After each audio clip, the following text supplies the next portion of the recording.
Seconda Tessalonicese, capitolo 2. Ha venuto lo Signore. Frate mio, per tutte quelle che importa, giorno era venuto lo Signore nostro, Gesù Cristo, e quando noi ci incontreremo con esso, vi raccomando una cosa sola. Non vi lasciate imbrugliare e non lasciate offuscare il rivielo in coppa impressa. Non vi ammuinate, se qualcuno vi dicesse che il giorno dello Signore fosse già in mezzo a voi. Io sostenesse che Istra avesse avuto per una rivelazione, o per un discorso, o per una lettera che fanno passare a mia. Non vi lasciate imbrogliare nessuno, in nessuna maniera, perché chi il giorno del Signore non verrà prima, che ci sarà stato un'ultima rivuota, e sarà combaruto in mezzo a voi chi l'un famone, chi lo figlio della nazione, che è destinato a smantellare ogni cosa, come sta scritto in da Bibbia. Chist sai zara contro a tutte quelle che l'uomo adorano come Dio e chiamano Dio. Chist sa sottrarre in tempio di Dio e si metterà in coppa trono suo, pretendendo essere chiamato Dio.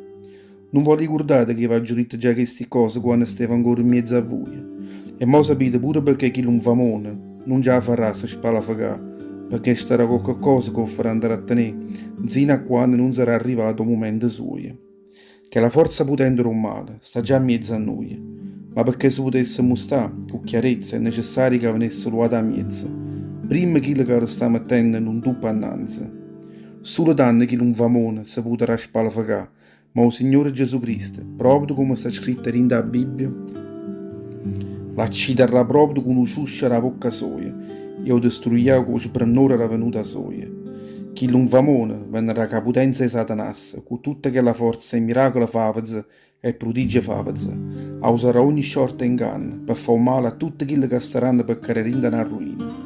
Tutti questi si perderanno perché non avranno voluto accettare e non avranno voluto bene la verità, che è la verità che avrebbe potuto portare a salvezza a loro.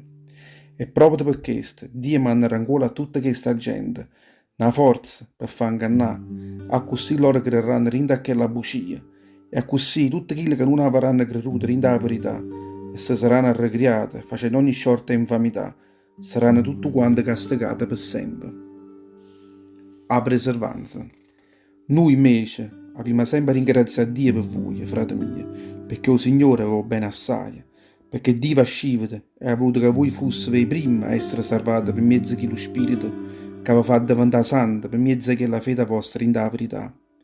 A così con chi lo Vangelo che io vi sto predicando, Dio vi ha chiamato a essere salvati e a posto delle parole del Signore nostro Gesù Cristo. Perché dico a voi, frate miei, rimanete fermi in la fede e mantenete tutte quelle imparate che vi ha giurato, a voce e con questa lettera. Che lo stesso Signore nostro Gesù Cristo è Dio, che è il Padre nostro, che ci ha chiamati e ha dato a noi, per mezzo della grazia sua, una consola eterna e una buona speranza, consolasse il cuore vostro. Verreste tutte quella forza, per vi fare bene e per vi far capire tutto quello che è buono.